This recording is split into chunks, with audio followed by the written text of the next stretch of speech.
Greetings, housemates, and welcome to Stack the Deck, my series on everything roguelike, some of my favorite challenging games. Today we're talking about Battlestation Harbinger.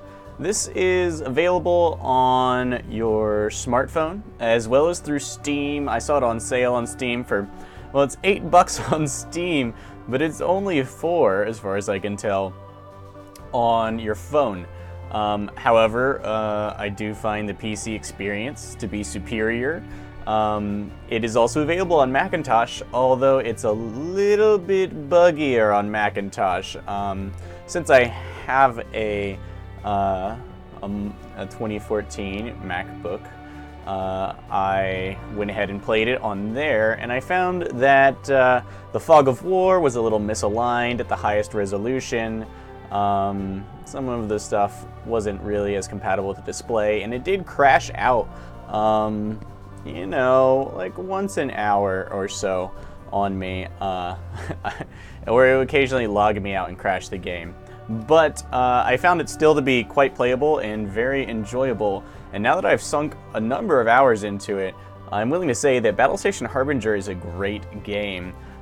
Its reviews on Steam and on the iPhone are universally positive, and not that there are that many. Last I checked on Steam, there were less than 100 reviews total, all very positive, and or, you know, on average incredibly positive, and there were like 56 for Battlestation Harbinger. There is another Battlestation game out there already, I think an older one by the same company, Bug Bite. And it's less highly rated, although it might be an expansion for this, and that might be why the price difference. It might be on the phone. Harbinger includes the update. Either way, you get a lot of bang for your buck. So let's take a look at what this game actually is. Much like, it's basically a small fleet tactics game. You can repair your ships for free at a battle station. So, contrary to the name, you don't control a battle station. You control between 1 and 3 ships. Now, here I am mid-game. You can see I've explored numerous planets in this universe. I started off here. This is a solar system. No, this is a galaxy. These are all solar systems. There are no planets in the game, but there are zones that cause damage continuously to all ships in them. Asteroids, these go straight through your shields and damage your hull if you bump into them. There are no friendly battle stations near me right now. This is an enemy battle station, this hex bolt. You can see that there are indicators for ships, fleets, stations, mission objectives, such as this one up here in the top left. Enemies, friendlies, you. So there are friendly ships wandering around. There are factories. This is the end of this map.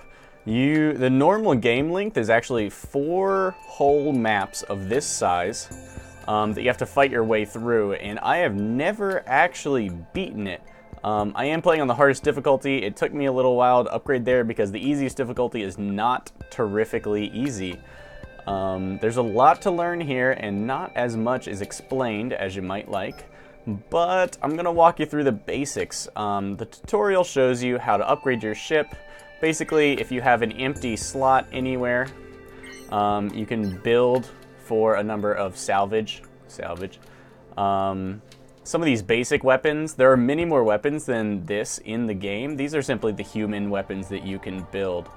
I'm not going to say that the theme is terribly well wrought, and it does strike me as a little backwards in terms of storytelling. There's a race of human kidnapping female aliens, but, you know, which is a little disappointing.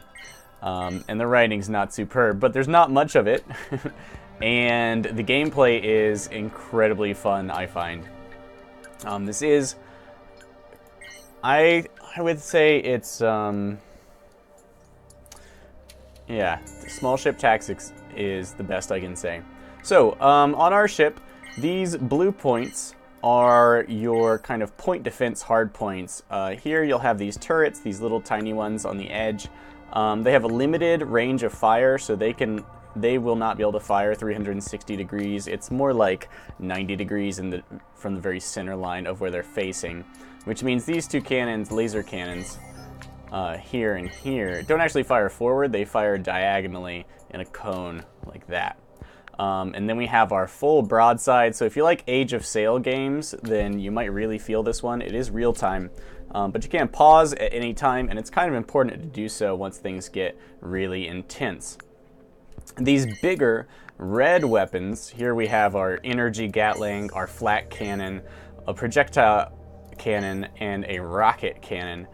These are 360 degree firing turrets, and their range and effects can differ vastly. There are shields and hull. Smaller ships, non-capital ships I would say, never have shields as far as I can tell.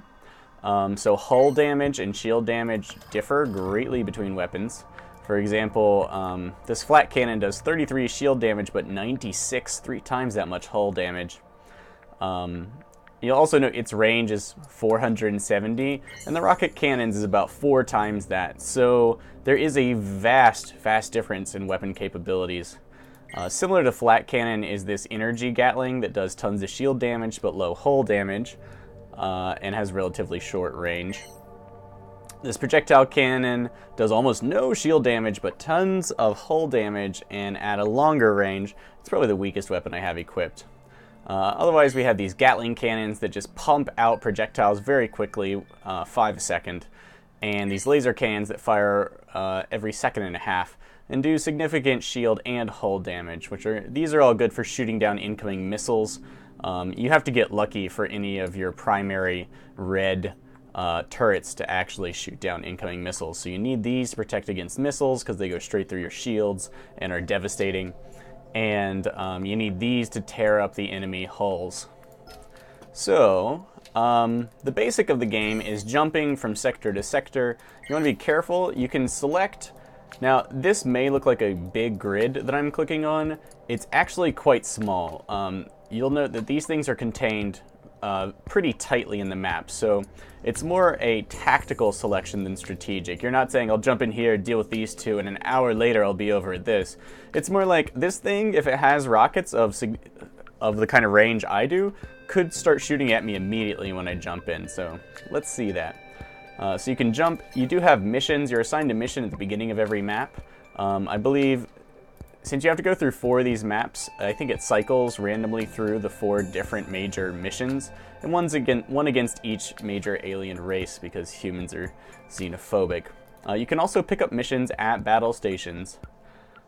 We need to find an unvisited sector to complete this mission, and it's going to be of asteroid type. These are the 4 different tasks for this mission, and then our primary mission was one task to destroy this enemy ship, but it's a badass. So, I think jumping to this asteroid is going to be the special one. When it's an unvisited kind of quest task, it's not going to show up on the map. You're just going to jump there and find out. But let's see a little combat first. So, we want to be smart about this. We are a cruiser, one of the really powerful capital ships. So being right on top of our target is great, but I do want to show you the combat. So we're going to jump right into the middle of things. We have tons of turret points. The ships you start off with are not terribly impressive. So blue generally means it does energy damage. Orange means it's either missiles or it's some sort of projectile that does hull damage. There we got hit with a missile. You can tell our weapons are shooting. You get used to what weapons do what. Here's its shield. Here's this station's hull. Note that we do 5 damage with those. These rockets tear up that hull. Rocket cannons are really powerful. Matter of fact, most of the weapons I have are really powerful compared to my standard experience, but you get the idea here. So we trash those guys. Rockets are unguided, but there are plenty of missile turrets to be found, but missiles are much slower and easier for enemy point defense to shoot out of the air. Alright, so here's a friendly ship. We could jump in on that if we were feeling particularly boss-like, but I would prefer to... Okay, so one of the items you find, and it's very poorly explained in the game, Oh, let's see. Is there anything else? Yes, you can repair yourself after combat as long as no enemies are there and no hazards are present. Battle stations will repair you for free. You really need to exercise this, even though it'll save you money.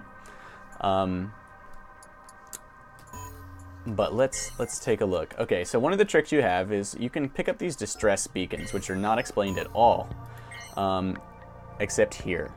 Activate the distress beacon star map. This will alert nearby enemy ships to your sector. It needs to be in cargo hold to use. Okay, that is exactly what it does. It's not a distress beacon, it's a trap. For you or the enemy. So what you do is you call for distress. It uses up one of your inventory items, and it summons enemy and maybe friendly ships to your sector. Okay, which is pretty much what you'd expect it to do, but the consequences are pretty much, so then you wait, or you jump somewhere else, kind of give them the slip.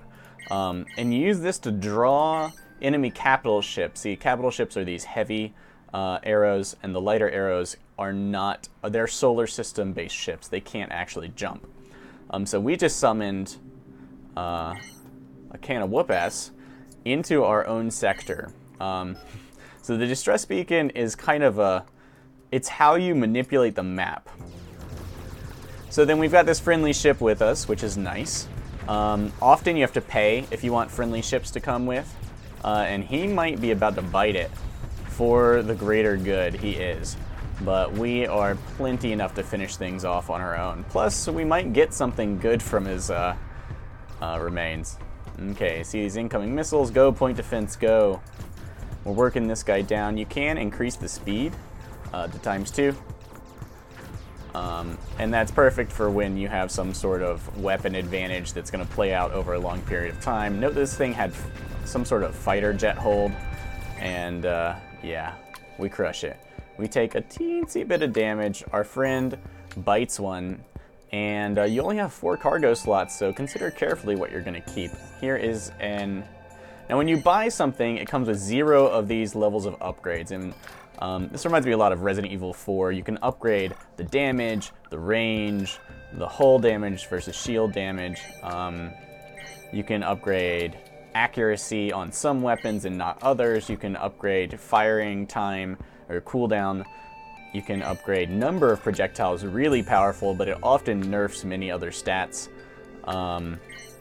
And you can, yeah, there's just so many things to upgrade, and that's what you use these green upgrade points for.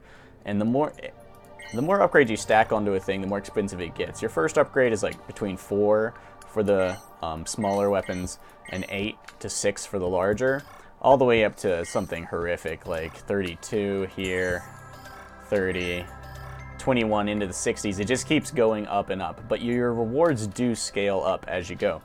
Now, we've got some interesting items floating in space. One of the awesome things about this game is purchasing new ships. Now, these ships are really, really expensive, but note that I can pimp out my fleet here.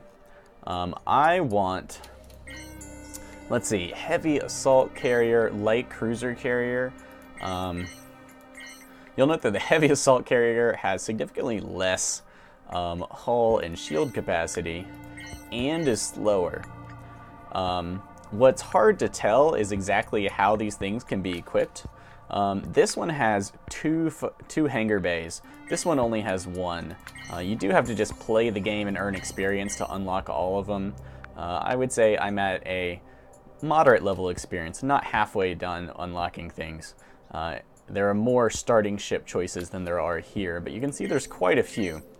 For us, we're a super heavy capital ship.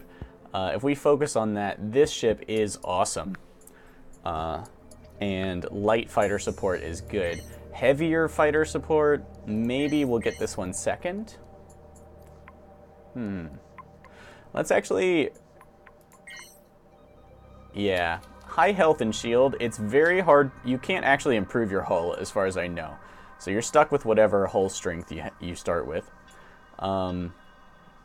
Shield capacity, that can be improved in place of defensive turrets, both large and small. You can improve your shields.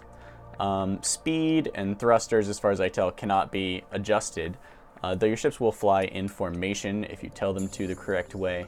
And there is a teleporter item that can replace one of your primary turrets that lets you jump around every couple seconds. We're going to buy this big one because we have 6,000 something scrap. It's not as tough as our primary ship, and it's a little bit weaker on its left side. So let's position ourselves like so. Okay. So we're going to tell them to get in formation and see what that looks like. When we get another ship, we'll probably want to do something like this to safeguard that carrier with our point defense of whatever our other ship is. Could be this one. So this ship, when you get your ship, you start off with this. They give you some starting goods. It's not much. You can't buy a whole lot. And right here, my choices are a little slim. What I want to make sure I have is point defense on the outside. Well, let's go ahead and fill these. What do I want here?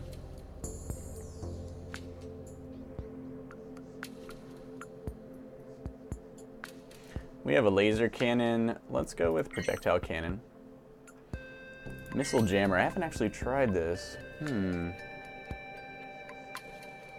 Expensive though. And of course, little fighter jets.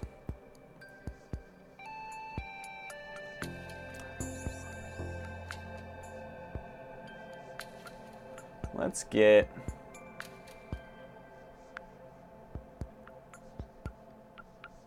shield regen drones, huh?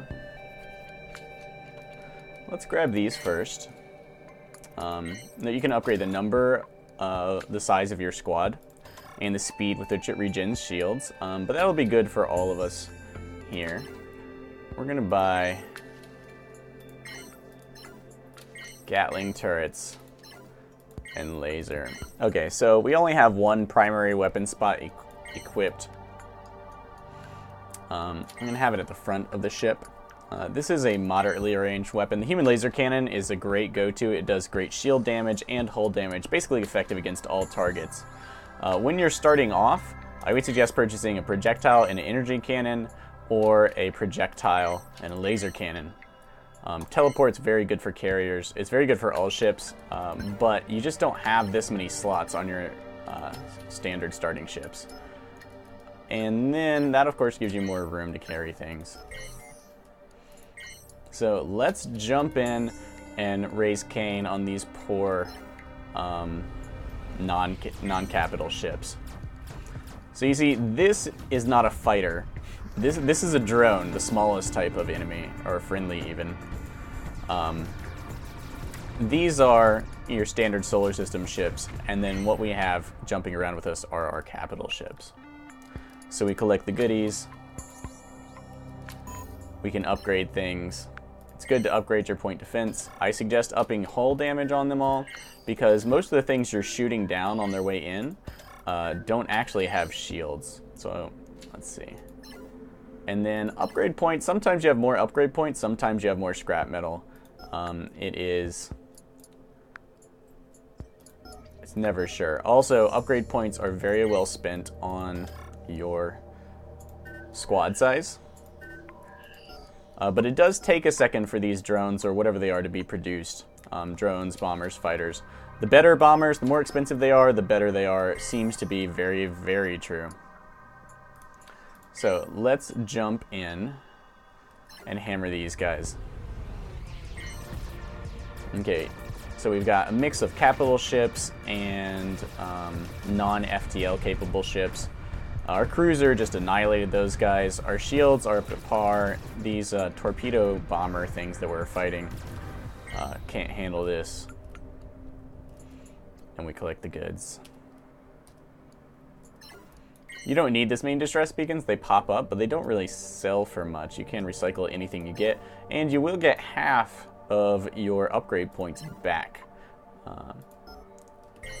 So let's complete a quest. When you accept a quest, You need to know that it's showing you a single quest and a bunch of steps. I wish I had started near a station that I hadn't already accepted the quest for, but it can be really confusing. Just know that every station only offers one quest.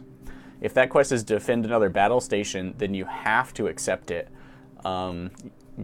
Otherwise, you can quit out of the menu, come back to the station, and get a different quest. I suggest shopping around for the quests with the highest number of rewards, which are these like 4-step quests, like a little bit of everything. Clear out a sector of enemies, pick an item up somewhere, which gives you a free item, unless you have to deliver it somewhere, which it will tell you. Fly to some sector, so just pop in, and then find an unknown sector. Because you'll get rewards like... Oh, apparently this was not the place. Okay, sometimes you're trapped. Your star map will tell you when you can make your next jump, and we just had to sit there and enjoy asteroids ramming into us. Plus, you can't heal there.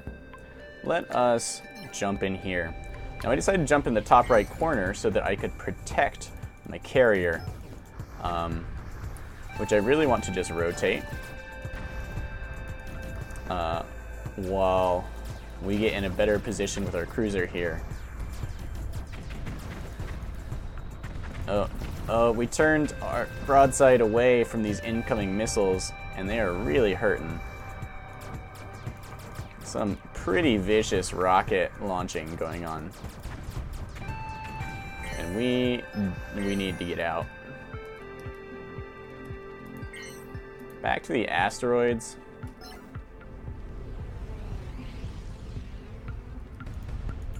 Okay, they followed us, so this game does get pretty dangerous, but they didn't follow us very well. Okay, let's go ahead and put that on you. Sometimes you kind of have to haphazardly equip things at the beginning of the game. And every turn you jump lowers your score. Now, we can finally heal up. Cost us some of our hard-earned cash, so make sure you keep a reserve of that around. Also, each ship has to be repaired individually. I learned that out the hard way. You're going to die a lot when you play this game, but I do find it highly enjoyable. You just jump in, you raise Cain, you wreck somebody. Now, we really want point defense to take out those missiles. Very good, guys. Very good. So these missiles have to strafe past our cruiser to get at our carrier, and that's fine. But eventually they'll start targeting us with those.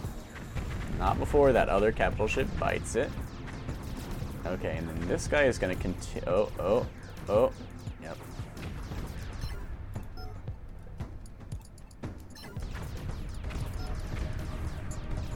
Okay, but now we're getting close. Our weapons, our rocket cannon really doing the damage here. And our cruiser never actually took hull damage, though our poor little... We got a little beat up there. Okay, these distress beacons. We rock these guys. There's only 2 little ships left. Let's jump right into the middle of them and crush them.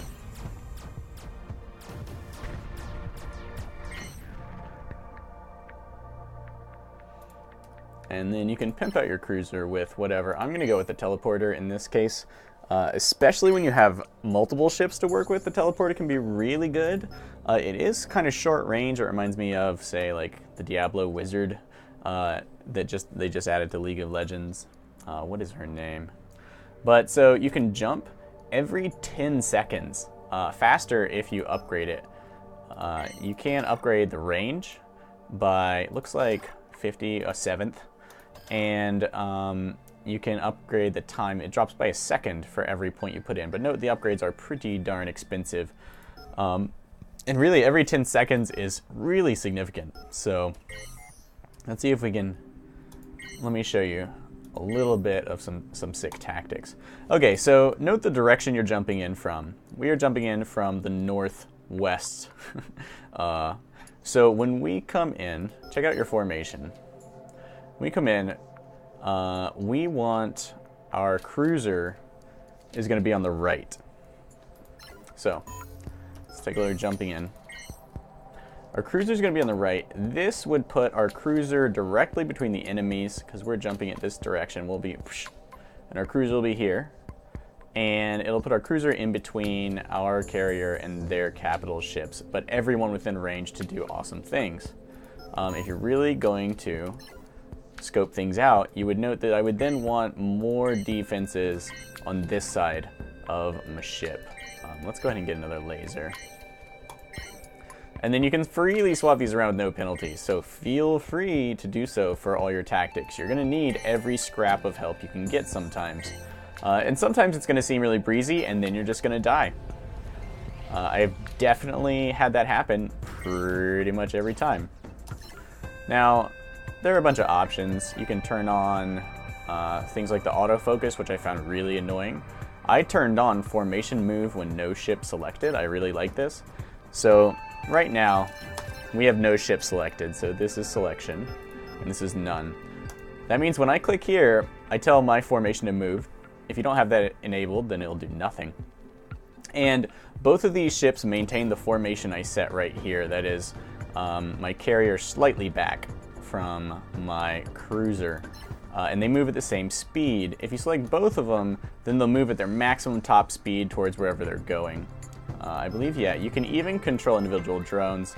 I don't know how worth it is. It can be frustrating. But these, yeah, their AI can be frustrating, so perhaps I should explore that a bit more. Anyway, as is, we're just going with this. And I mean, the music's not bad. I would say some of the button noises really annoy me. But he did fix those in some previous releases, so I expect that it'll be alright. Now our shields are being repaired by these drones, which is good. It means that only missiles are going to get through, and our point defense should be up to par and up to snuff to prevent it. So yeah, we're working these guys down. We've got a bunch of flaky cannons. Wait till these guys get in range. There's that energy Gatling, the flak cannon, the rockets. All our point defense everywhere being awesome. Sure, you see how having high burst on our weapons, all these weapons are pretty bursty, have lots of projectiles, but they're low accurate, which makes them pretty terrible against small ships, but they'll still generally cause tons of damage when they do strike those enemies. So they are not worthless against small craft. They're just rather ineffective, but they do get much more effective against large craft. Oh, I didn't use the teleport at all.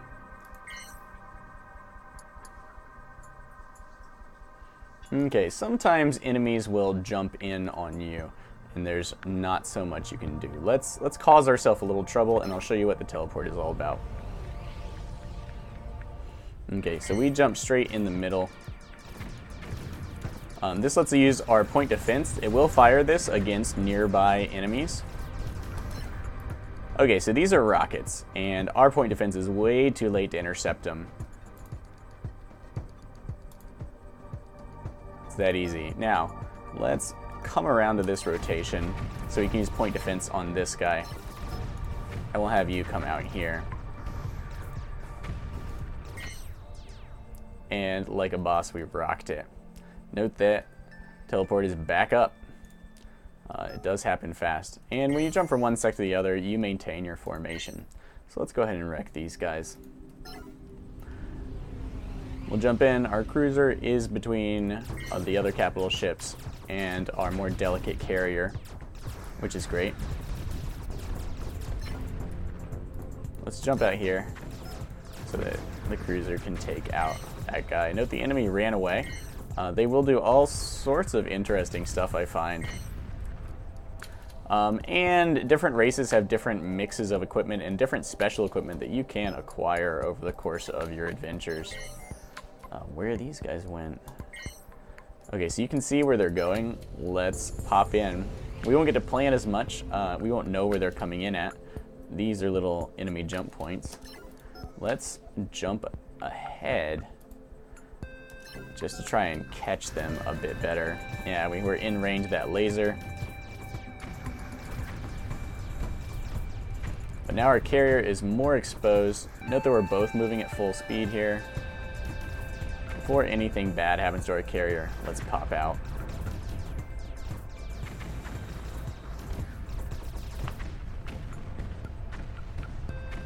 Boom. Alright, so let's wrap up this sector and this video. We've managed to scavenge some energy weapons. They're pretty long range. That means our carrier's quite good at taking down enemy shields. Has a little bit of hull damage. The laser's great for shooting down other small craft, and it's good against, it's nice to helping out against enemy heavies. Here, I don't know if these are worth it. I'd much rather have, what is it, plasma bombers. Yeah, the missile bombers are so good, especially because they can start firing double rockets, and their rockets do tons of damage and penetrate shields. They're actually missiles, so they home. Right now we have these support things. Check my formation, nice and tight. Upgrade. Yeah, upgrade the Gatling. I find upgrading the damage to just be really, really good.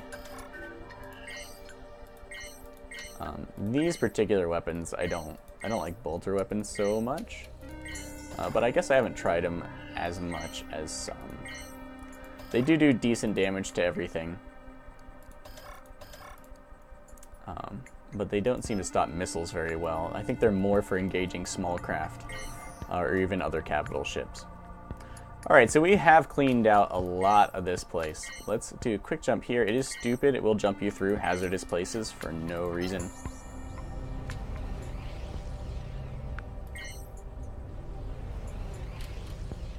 But yeah, if I had a bigger phone, I would almost certainly take this game with me. And I really enjoy it.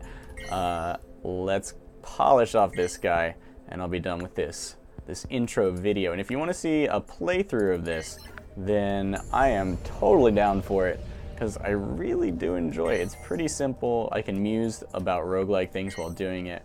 Let's allure some of these guys out, if we can.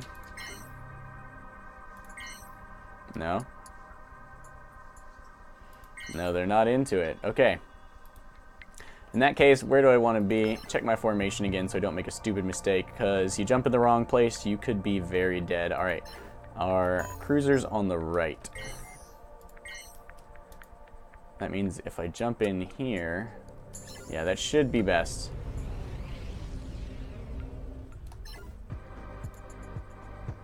Let's...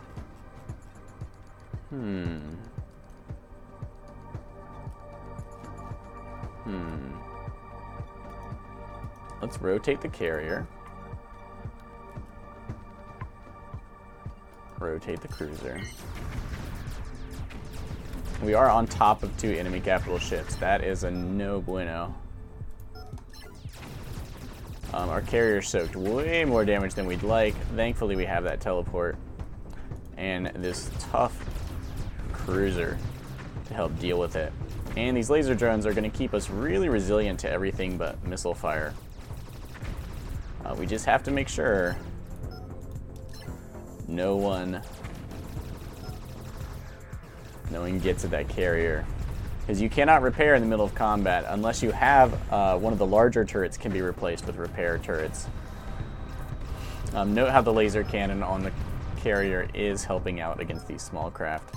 You also, and this isn't explained either, you can assign different types of your weapons to focus on different targets for different ships. In this case, we can just focus all, but you can also you're like, I want all rockets to continuously fire at the station. I mean, like all missiles to fire somewhere else. I want lasers over here. I want energy weapons over here. There are some really intense tactics, and you're gonna need to specialize your ships, I think, by the time. I haven't gotten past Zone 2, and there are 4 complete maps, one of which we're about to finish off. There's a lot to be had here. There's a lot. So here we get to exercise all of our excellent equipment. Crush that Wanderer mothership, die alien scum.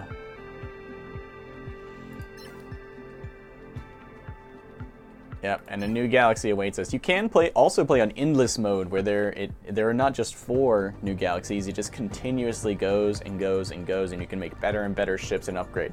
And because of the sheer amount of upgrade points it starts to take, your ships become intensely good, and the enemy definitely jumps up with you. Now we got a human missile turret, kind of unimpressive, but not a bad, you know, better than perhaps these energy weapons we were using.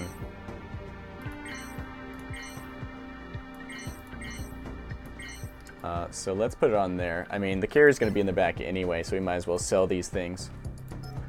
And then I'll show you what it is to jump. Oh look, there's a new ship. Alright, we grabbed things. That was our quest reward. I was like, why is it giving me a quest reward when I'm pretty sure that's the only quest I'm ever gonna get? You jump to the next map. Oh, we failed to complete that mission, which is sad because the missions are one of the best ways to ever get resources. And you need to be careful about which missions you accept because you could be screwed. Alright, so then here I have to fight the celestial mothership at the end, or whatever it is. And if I destroy these 3 outposts, then the mothership will be less powerful when I get to it. My reward is going to be whatever this item is, some sort of projectile cannon. Probably not very good, really. And these. Yeah, my only beef with the game is that the randomness can really crush you very unfairly. At least on the hardest difficulty. On the other difficulties, it can feel really unfair, but once you have a handle on the game, not so bad. But note, so this is one quest. This is one quest. These are 4 different tasks. It took me a while to figure out what was going on here, and these are the locations where these are performed. These are your rewards. Sometimes your reward is people following you, sometimes the quests are timed. Sometimes the reward is people following you for an amount of time. Just, if it's in the reward box, it's not a restriction on your quest. We have as long as we want to finish this quest. We soak up little bits of goodies, repair from that last heroic combat, and we can jump into a new zone and crush some bad guys. So, if you're looking for a little space sci-fi small fleet action, I suggest Battlestation Harbinger. It was $8 on Steam when I got it like 2 days ago, and I've put in a number of hours. Expect to see more of this, especially if you comment. And if you like and subscribe to this video, I'll know exactly what you want from me. But yeah, so for a little lightweight action, jump in, enjoy. Until next time, my friends, farewell, and remember, it's all downhill from here.